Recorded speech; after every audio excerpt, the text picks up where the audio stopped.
«Здравствуй, доченька. Как ты здесь? Видишь, вот твои любимые конфеты принесла. Сейчас небольшую уборку сделаю, цветочки новые посажу, гвоздики, которые ты любишь». Лариса Петровна подошла к могиле дочери. Оперев грабли и тяпку об металлическую оградку, она стала раскладывать на покрывальце у надгробия конфеты, параллельно разговаривая с дочкой. Мама чувствовала, что Верочка ее внимательно слушает и все понимает. Затем она надела перчатки и косынку, взяла недавно купленные инструменты и принялась за работу. Травы было немного, совсем недавно ведь схоронили. Только 10 дней как прошло. У надгробия стоял еще крест, но планировали поставить памятник. Для захоронения был выделен двойной участок, но пока что только с одной могилой. А муж Веры постарался на славу. Сам дорогую оградку установил, металлический стол и скамейку, что при жизни, что на том свете Алексей, зять Ларисы Петровны, безумно ценил свою жену и делал для нее самое лучшее. Вера умерла в возрасте 45 лет, и Лариса Петровна никак не могла ожидать, что застанет смерть собственной дочери. А Верочка была женщиной трудящейся, целеустремленной, владела одной из самых больших в городе компаний по организации и проведению свадебных мероприятий. Всего ведь в жизни добилась сама. Столько лет горбатилась за медные копейки, лишь бы открыть свое дело. А теперь это перейдет в руки вдовца. Хоть теща и недолюбливала зятя, но все равно была крайне признательна ему за такое отношение к Вере. Теперь придется быть со своей дочкой лишь в памяти и теплых воспоминаниях. Протерев мокрой тряпкой фоторамку Веры, Лариса Петровна принялась за работу. Убирая участок от образовавшейся травы, женщина стала слышать посторонние звуки. «Наверное, опять галлюцинации», — подумала вдруг она и присела на скамейку. Сняв резиновые перчатки, она достала из сумки бутылку воды. Выдавила из пластинки таблетку пирамидона и проглотила, запивая водой. «Ничего, сейчас немного посижу и снова пойду убираться». «Да уж, себя тоже следует беречь», — размышляла женщина. Но спустя несколько минут она снова услышала подозрительный шорох и даже какие-то слова. Она присела на корточки и стала вслушиваться. Лариса Петровна поняла, что звук исходит из трубы оградки.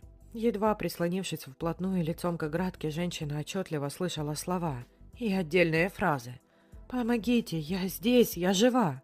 Они звучали именно из-под земли, словно там был живой человек, молящий о помощи. «Нет уж, быть такого не может. Мне просто плохо. Нужно успокоиться и прийти в себя». С такими мыслями женщина отскочила назад и полезла в сумку за еще одной таблеткой пирамидона. Но не успела она достать пластинку, как тут же положила сумку на место. А что, если там ее дочь? Хотя, как такое возможно? Она же умерла от оторвавшегося тромба, и это прописано в свидетельстве о смерти. Но Лариса Петровна в тот момент не думала об этом и еще раз подошла к угловой части оградки. Снова прислушавшись, она убедилась, что голос никуда не пропал. Он был нечеткий, но женщина его слышала. Не мешкая, она бросилась в сторону сторожки.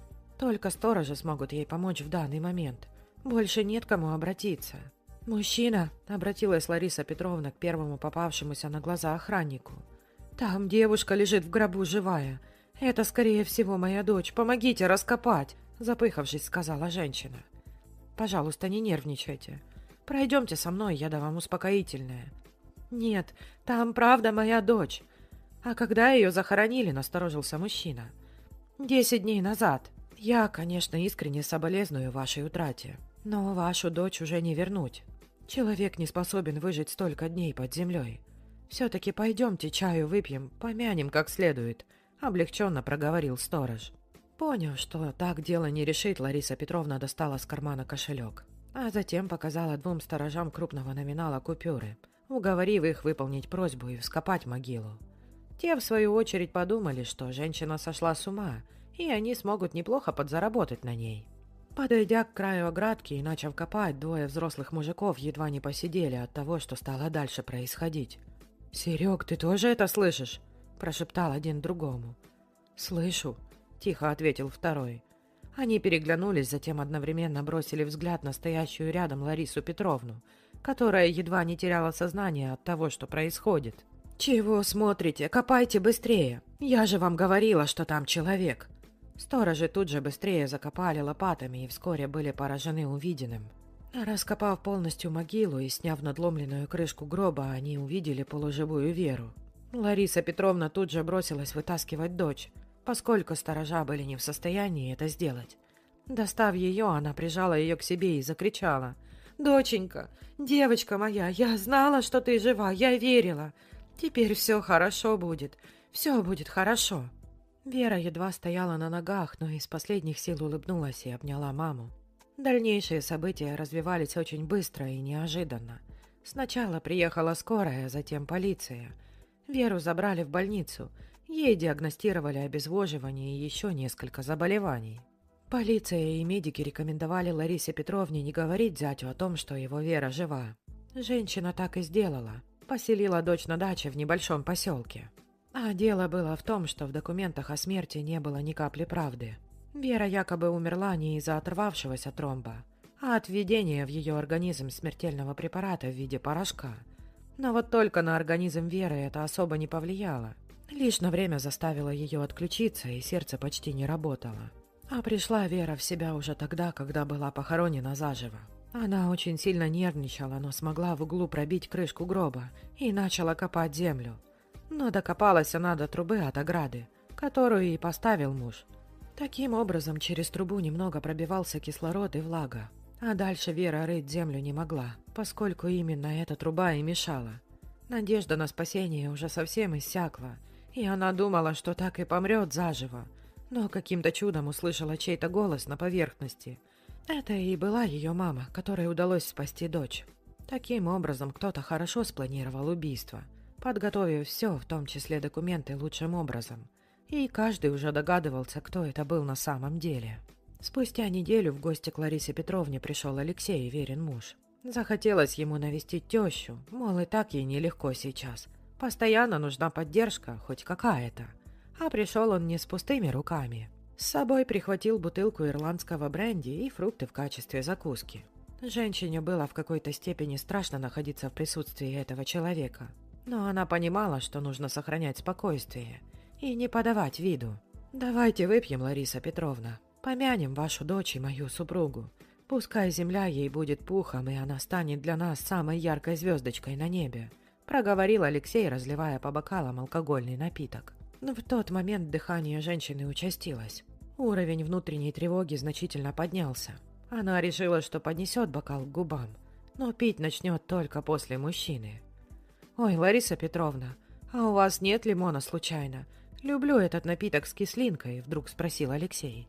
На самом деле он прекрасно знал, что Лариса Петровна обожает пить чай с лимоном, поэтому практически всегда у нее есть данный фрукт. «Конечно, конечно, сейчас принесу. Ты сиди, я мигом», — сказала теща и побежала на кухню. На половине пути обратно в гостиную женщина остановилась и незаметно выглянула из-за угла. Она стала свидетельницей, как зять подсыпает ей в бокал какой-то порошок, причем заметно нервничает. Схватив ключи и куртку, Лариса Петровна выбежала в подъезд. Ее дверь в квартиру открывалась с обеих сторон лишь ключом, поэтому она взяла еще и запасной, дабы закрыть этого мерзавца у себя в квартире. «Лариса Петровна, а вы куда?» – послышалось из квартиры. «В отделение полиции за лимончиками. А ты пока что посиди здесь, отдохни». «Что вы задумали? Не делайте глупостей и откройте дверь. Сиди, скоро приду», – крикнула женщина и побежала вниз по лестнице.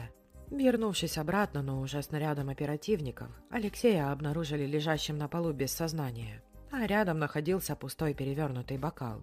Мужчина понял всю безысходность ситуации и поэтому решил вот так оборвать свою жизнь. Но ему не удалось до конца провернуть задуманное, поскольку прибывшие вовремя медики смогли спасти его. Теперь перед Алексеем предстоял суд, а затем и тюрьма. Лариса Петровна и Вера ходили к нему несколько раз на свидание в СИЗО. Вот только он практически не имел желания говорить с ними, лишь коротко и однотипно отвечал. Особенно болезненно это было для Веры, которая не могла поверить в происходящее. Разве может человек, поистине любящий семью, вот так ради денег едва не убить самых близких людей? Оказывается, Алексей ходил под маской, которую удалось снять лишь сейчас, и разглядеть его настоящее лицо. Убийство своей жены он профессионально устроил, ведь продумывал данный план не один год. Мотив был крайне прост – получение перспективного бизнеса Веры. Вот только квартира, в которой жили Вера и Алексей, по закону принадлежала Ларисе Петровне. Это и рушило план зятя, ведь теперь нужно было еще и думать, как быть с тещей. Поразмыслив, он понял, что если удастся устранить жену, то можно точно так же попробовать и с тещей. Но не учел тот факт, что смертельный препарат нужно использовать в больших дозах, и организм Веры перенесет его иначе. Алексея посадили, а Вера полностью выздоровела и продолжила заниматься своим делом. Лариса Петровна понимала, что все могло быть иначе, если бы не ее чутье и настойчивость. Но сейчас она знала, что ей и ее дочери ничего не грозит. Теперь их ждет безопасная, спокойная и счастливая жизнь. All right, everyone's presentations are done. Nick, the manager, said as he tried to move the discussion forward. Excuse me, I haven't. I recently found out something. Nick interrupted me and began to speak. There's apparently someone in this department who didn't graduate high school and is just a part-timer. Meetings should be for employees only. Absolutely right. His lackey, Mike, of course, agreed with Nick. I'm leaving. After leaving the meeting room, I started to shut down my computer. I noticed that an email had arrived, not in my personal inbox, but in the company's shared email. Thinking, there's no point in speaking up, no one will listen, I went home quietly. The next day, I heard a commotion from Nick's desk. He was staring at his computer screen, his face pale. Nick? Is something wrong? Mike looked at the screen with him. And he turned even paler than Nick. Why is he so angry? Knowing the reason for Mike's distress, I thought to myself, serves them right. My name is Adam. My mother passed away when I was in the 9th grade, and I was raised by my father. Well, you could hardly call it being raised. After my mother passed, my father changed. He drowned his sorrows in alcohol, and though he still went to work, he squandered our living expenses on horse racing. Because of that, I had to start working part-time as soon as I entered high school. Every month, I went to the convenience store with bills in hand that couldn't be auto-deducted from my father's account. Even though I endured it because I didn't want to be alone, I reached my limit in my second year of high school and dropped out. I found a live-in job at a distant inn. Thank you for everything. The day I left home, my father, still staring at the TV, spoke. Take care. That was our last conversation. Back then, 18 wasn't the age of majority, so I needed my father's permission to work, and I couldn't hide my place of employment. Yet, my father never visited me even once. I kept working just to survive, and before I knew it, I was 42. Years of hard work paid off, and I was transferred to the headquarters. I was thrilled to be recognized by the company, as I thought I'd be working in the field until retirement due to my lack of formal education. Listen up. Our work can change the future of our employees. Don't drag us down. On my first day after the transfer, Nick, dressed in an expensive suit, spoke sternly. There was a reason for this. Our inn was located in a prominent tourist destination, known so well that everyone in the state could sing its commercial jingle. At its peak, we had 5 locations within the state. But that was long ago. Due to financial difficulties and aging facilities, only the place where I had worked for many years and the original establishment remained. I was prepared to lose my job anytime, but now there was a glimmer of hope. With the rise of social media, the tourist area where the inn was located started gaining attention again. Depending on how hard the sales department, where I was transferred, worked, we could either thrive or be forced to give up this prime location to the new hotel chains continuously popping up. For Nick, who had switched careers from another industry to strengthen our sales, this was a battle he couldn't afford to lose. I understood why he had to be strict. I will do my best. Nick sneered at my enthusiastic declaration. Did you not hear what I said? I'm sorry. I thought I was listening carefully.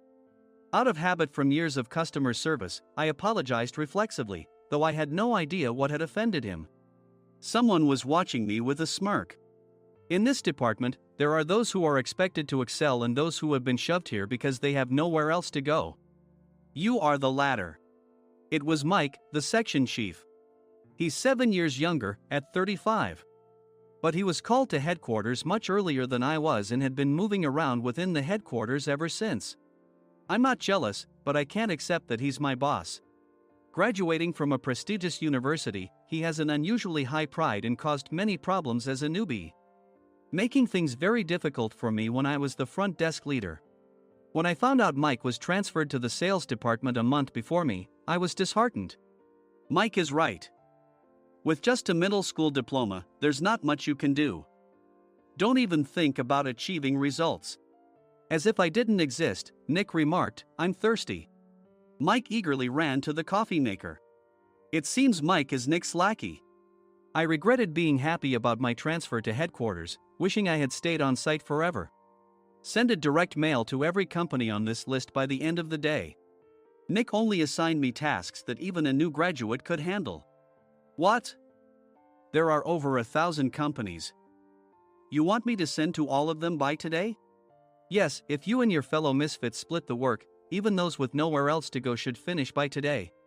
I glanced at the employees typing away expressionlessly.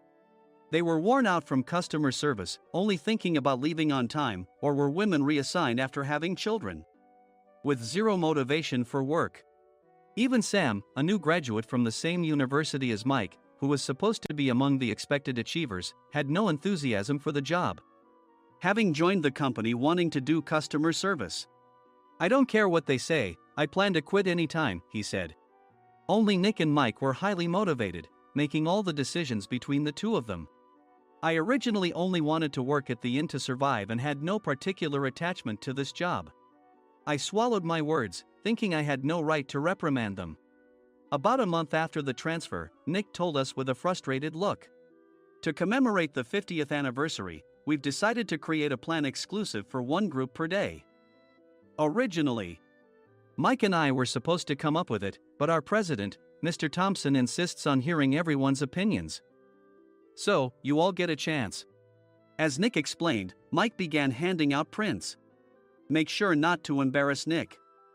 If your ideas are half-baked, you'll have to redo them." It seemed that they had printed his handwritten notes by Mr. Thompson, which included several questions and a section for free responses. It made sense why Nick had to seek our input, given that all responses had to be submitted to Mr. Thompson. We were given a week to think about it, and a meeting was scheduled to compile our ideas. My plan is to let guests enjoy both the old and modern America.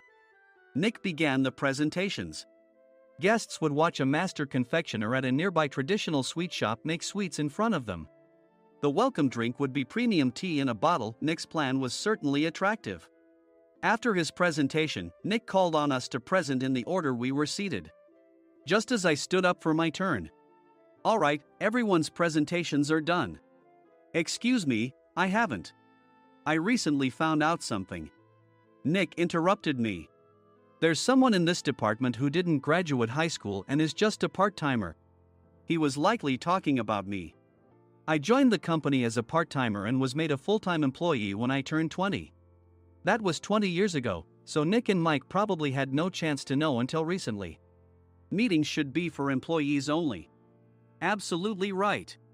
After that, Nick kept creating opportunities to solicit everyone's opinions, purposefully excluding me from speaking. The meeting unexpectedly heated up and went past the scheduled end time. A few people asked to leave, and the discussion continued with the remaining few. "Still here?" Normally, you'd leave in that situation.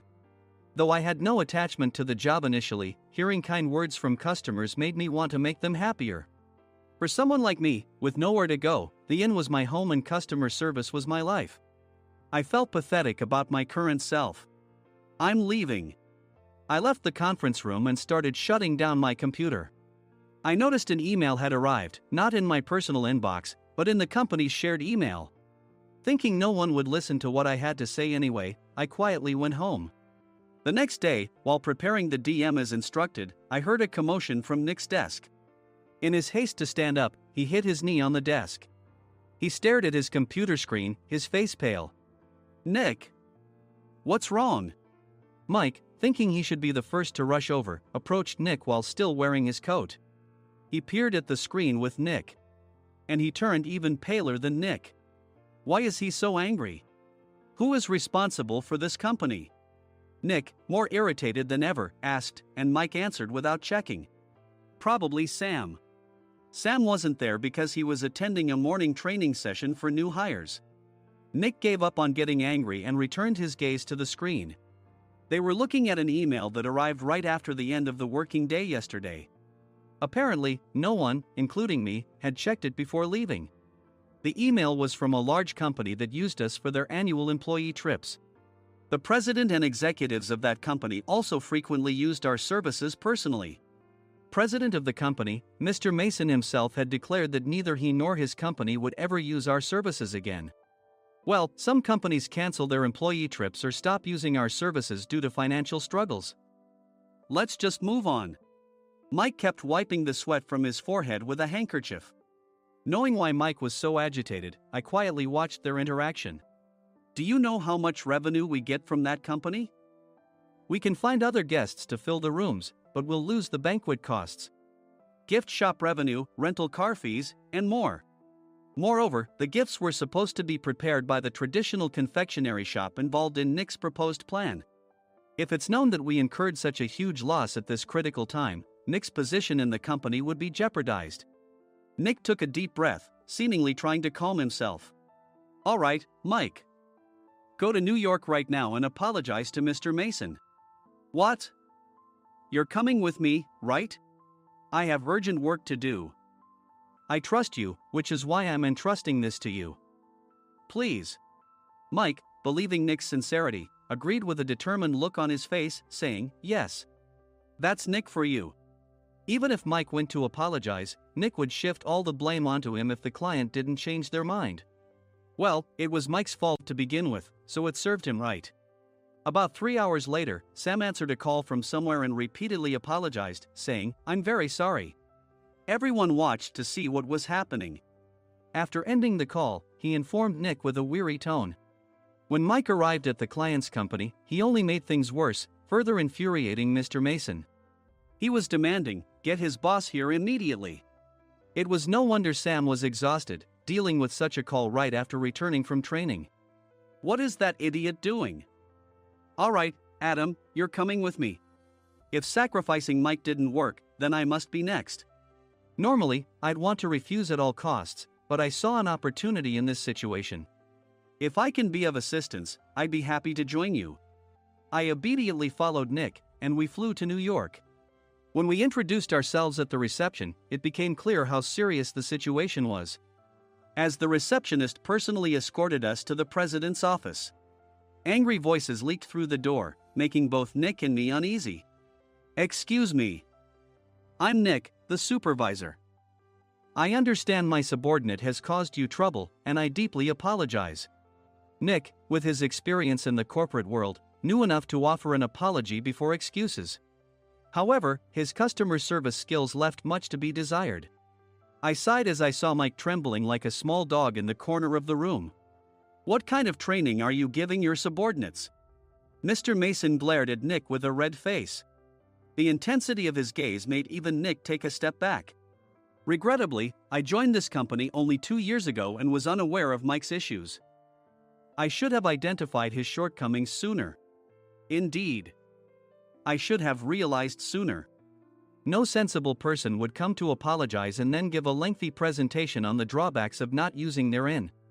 Nick froze, his mouth slightly open. Suspecting the worst, I picked up the documents that had fallen to the floor. It seemed Mike hastily prepared these documents on the plane, listing the disadvantages. Disadvantage 1: if you change the venue for the company trip, employees might suspect it's for cost-cutting reasons, leading to a negative impression. Reading it aloud half-jokingly, Nick snatched the papers from my hand and checked the contents with a furious expression. Among the stack of documents was a receipt from a nearby convenience store's copy machine. I felt a pang of dread, hoping he hadn't shown the receipt as well. What do you think he said when I asked what kind of nerve he had to do this? I'm very sorry. Faced with the dire situation, Nick must have thought there was nothing left to do but apologize. In a voice smaller than I'd ever heard from him, he uttered words of apology. He said, I'm a Harvard graduate. I don't believe I said anything wrong. Mike, what have you done? Forgetting his plan to pin the blame on Mike, Nick yelled loudly, even in front of Mr. Mason. I didn't do anything wrong. You're still saying that? Look at him. Mike pointed at me with a shaking hand. I was assigned to headquarters in my 20s and now I'm a section chief. This guy only made it to headquarters at 42. Everything I've done proves I was right. So why are we losing the contract? Having said his piece, Mike collapsed to the floor. Of course. You were sent there because you had nowhere else to go. Mike never expected to hear such words from someone he looked down upon. He lunged at me, and Nick hurriedly stepped in to stop him. Mr. Thompson told me Mike is a quick thinker, and to take good care of him. There's no way he was pushed aside. Don't make things worse here. He didn't say quick thinker, he said only quick-witted, didn't he? I don't remember that part. I recalled the many troubles Mike caused when he was a newbie. When Mike was on the front line, his pride was so high that he never apologized to customers. Customer service, especially in our job, doesn't work alone. It brings both good and bad situations. If the front staff or housekeepers made mistakes, or the cleaning company didn't properly clean a room, one had to apologize to the customers regardless of personal fault. Mike, in such situations, would never apologize, insisting he wasn't at fault. This often angered customers, and as the front desk leader, I frequently had to apologize on his behalf. He caused complaints and disrupted operations, which is why he was quickly moved to headquarters. In departments where he didn't interact directly with customers, his quick thinking was beneficial and things went well. But it seemed his flaws were starting to show. Corporate reservations are supposed to be entered into the system by the sales representative. But a quick check yesterday revealed that more than 10 items were missing from the client's reservation. The handover document clearly stated what needed to be prepared. Why didn't you enter it into the system? Why do we have to give them special treatment? Filling rooms near the banquet hall, setting up all the food in advance. Specifying the brand of wine, they're too demanding. No wonder he always angered customers, I thought, feeling a headache coming on. Grouping them in rooms near the banquet hall is for our benefit too. It makes it easier for the staff to set up beds and serve breakfast since everyone's schedule is synchronized. As for the other requests, Mr. Mason suggested them to lighten our load. I didn't know that.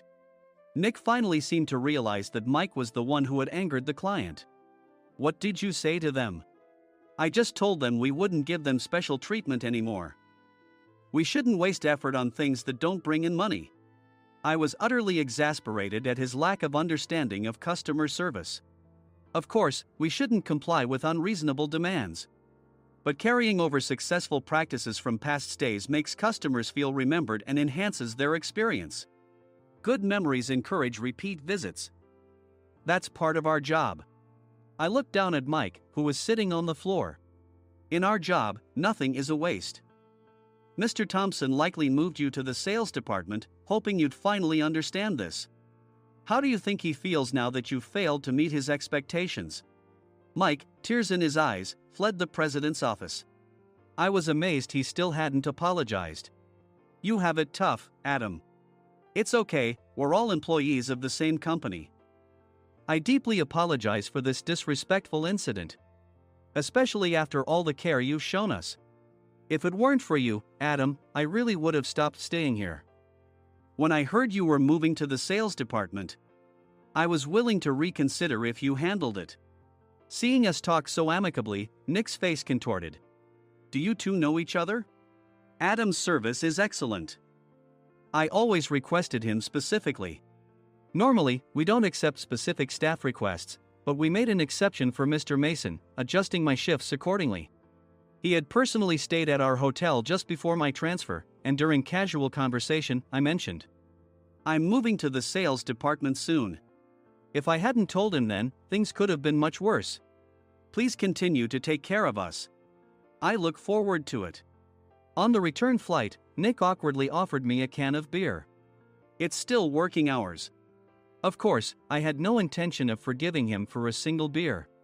Nick might try to pin everything on Mike and avoid any consequences. While pondering this, a startling fact came to light. Nick, the tea bottles for the plan have arrived.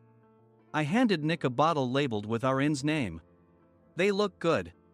What are you talking about? These are plastic bottles. I had assumed we would use the trendy, high-end bottling tea.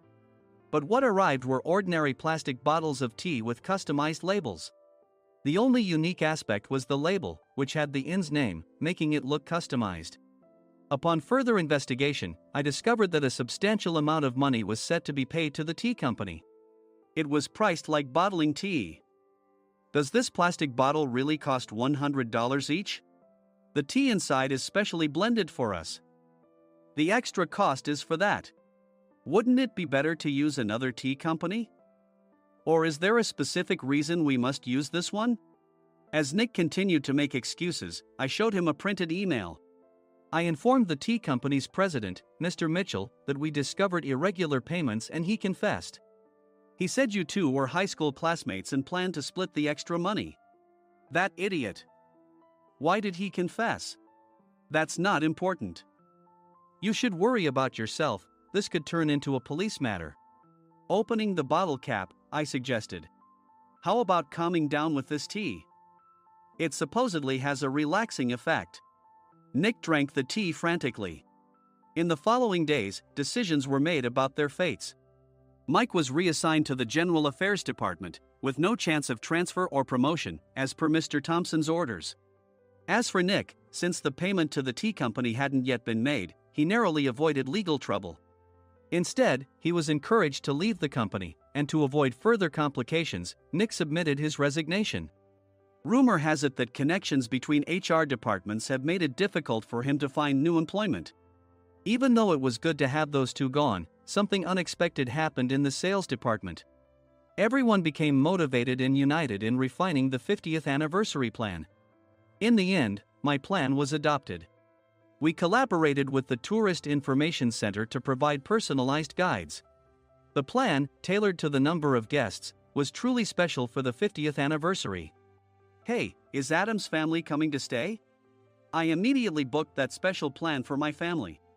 Sam noticed it on the reservation list and quickly picked up on it. Yes, I'm inviting my father. That's great. I might invite my parents too. I lacked the courage to face my father just as Adam. But here, with the confidence Mr. Mason praised, I felt ready. The 50th anniversary plan was a perfect opportunity to reconnect with my father. I hoped to bring back the days when we could laugh together as we once did.